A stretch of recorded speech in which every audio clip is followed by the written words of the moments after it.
Nouvel épisode, nouveau produit. Alors qu'allons-nous voir aujourd'hui? Mais y a rien dedans. Mais pourquoi y a rien? Y a que de l'air. Oh, ah oui. Et si nous parlions de l'air aujourd'hui? Non, pas d'une suite de notes composant une mélodie, mais de l'air ambiant. Dans l'air ambiant, il y a quoi? Il y a de l'azote. Et avec de l'azote, avec de l'azote liquide ou avec de l'azote gazeux, on peut en faire des choses en effets spéciaux. Alors, plus de minutes à perdre. Vite, direction les secrets de Mordicus sur l'azote.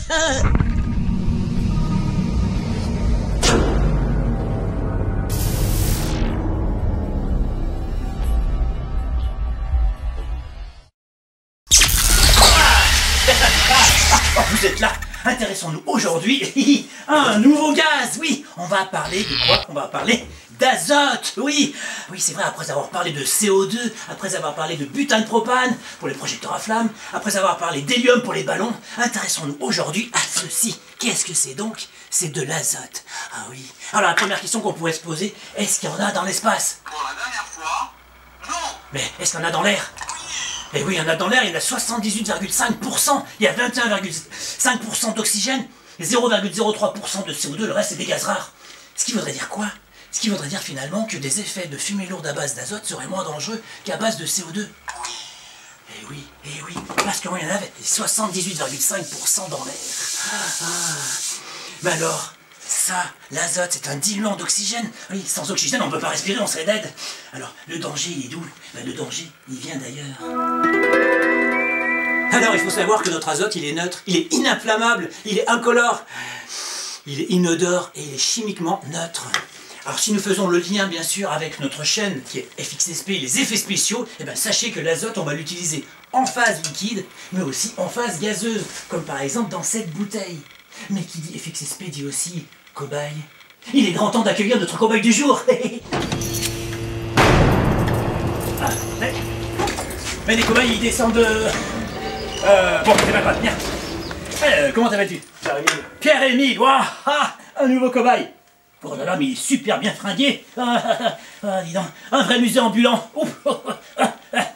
Oh, sache que les cobayes ici, ils ont rien à craindre. Ils suivent des expériences. Et en parlant d'expérience, si nous commencions des expériences à base d'azote gazeux. Allez, c'est parti mon kiki. Voici une bouteille d'azote. Il en existe différents modèles sur le marché. Vous en avez des grands, des médiums, des larges, etc. Ici, il s'agit d'une bouteille qu'on appelle des B20. Pourquoi des B20? Parce qu'on peut y mettre 20 litres d'eau à l'intérieur. Et ce qui est bien, c'est que comparé au CO2, vous n'avez pas de tube plongeur entre la phase liquide et la phase gazeuse. Ici, c'est que du gaz. Mais attention, on est à quoi? On est à 200 bars de pression. Alors vous imaginez, 200 bars de pression. Waouh. Et ça s'utilise donc avec ces appareils qui se trouvent à côté de moi, qui prennent différents noms, comme par exemple des turbo-flitters, des méga-shooters, des canons Venturi, et ça vous permet de projeter tout ce qui va être confetti, tout ce qui va être serpentin, tout ce qui va être plume, tout ce qui est... Oh, popcorn aussi. Allez, regardez ces quelques photos.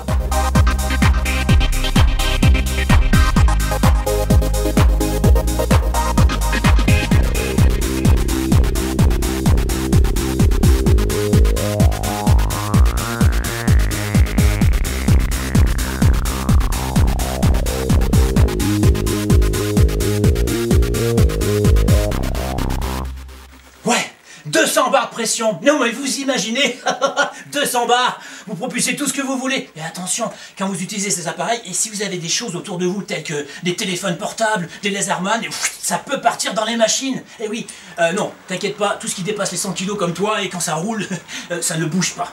Alors, 200 bars de pression, ça c'est la pression interne de la bouteille. Comment ça va fonctionner? On va partir avec un flexible qui va nous relier jusqu'à une électrovanne. Derrière, on va y mettre effectivement une dizaine de kilos de confetti et ça va passer à l'intérieur avec un effet Venturi, une accélération des mouvements des fluides qui aspire et qui projette les confettis à plus de 20, 25 mètres, 30 mètres. C'est ce qu'on va utiliser notamment dans les stades de foot. Allez, regardez cette petite vidéo.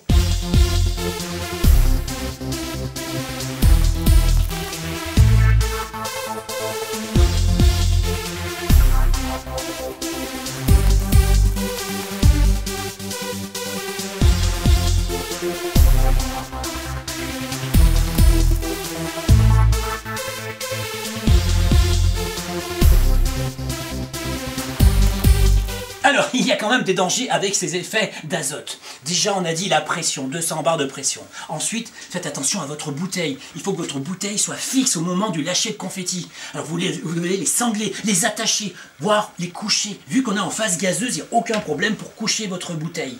Vous les ouvrez délicatement. Ensuite, votre flexible, prenez un flexible de bonne qualité et qui soit bien attaché des deux côtés. Car s'il se défaisait de la machine, le flexible pourrait fouetter. Et là, ça serait extrêmement dangereux. Bien évidemment, faites attention aussi à l'aspiration. Comme je vous ai dit tout à l'heure, tout ce qui est téléphone portable et tout ce que vous avez dans vos poches peut être aspiré et projeté sur le public.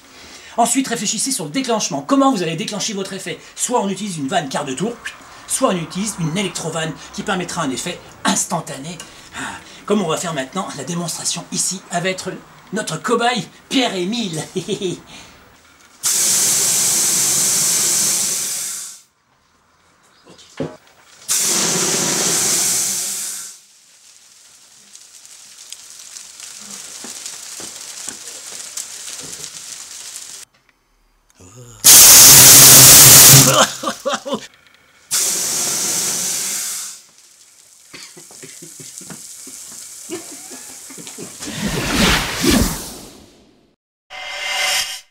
Voilà, après l'azote gazeux, passons donc à l'azote liquide dans ce conditionnement qui se trouve ici.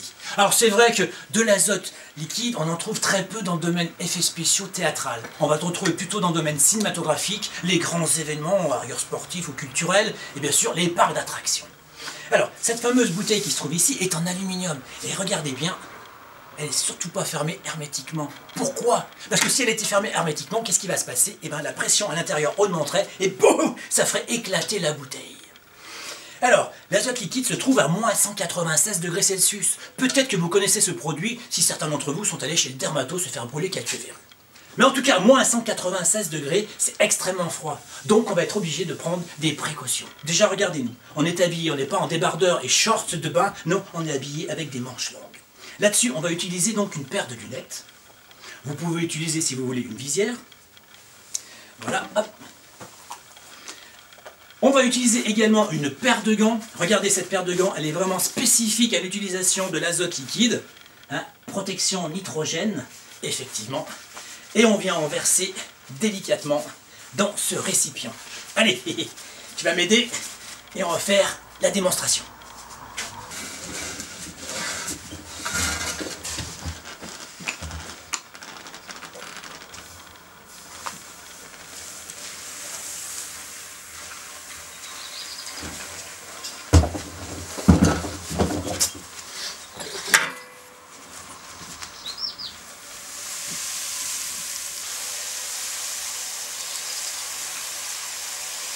Hop là, ça gèle extrêmement vite. Regardez, ça a carrément gelé le végétal.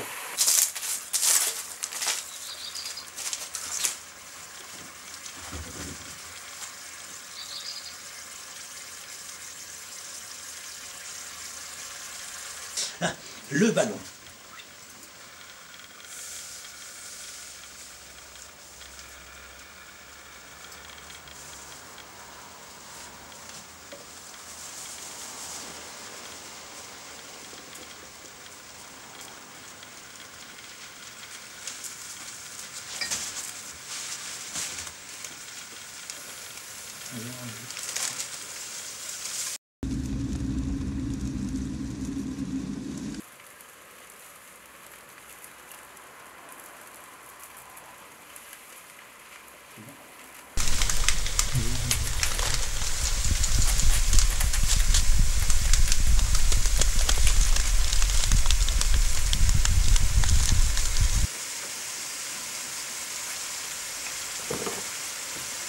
Et bien sûr, en spectacle, eh ben, ça va marcher si on y met de l'eau chaude. Et on obtient de magnifiques effets de fumée lourde. Et cette fois-ci, finalement, aucun danger avec cette fumée, puisque c'est de l'azote. Et dans l'azote, il y en a dans l'air, je vous rappelle, plus de 78%.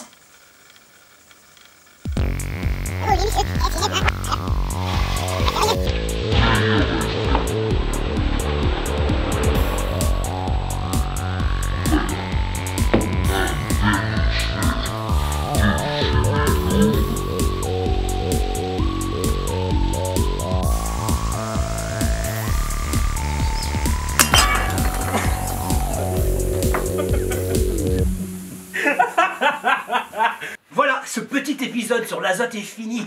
Alors si vous avez des questions, n'hésitez pas, vous nous écrivez comme d'habitude à l'adresse qui se trouve ici ou directement sous la vidéo sur YouTube. Voilà, on se donne rendez-vous pour un prochain numéro et nous on va terminer par une dernière expérience avec cette poubelle qu'on va remplir d'azote liquide et je viens verser par-dessus un seau d'eau chaude, d'un coup sec. Allez, au revoir, à bientôt.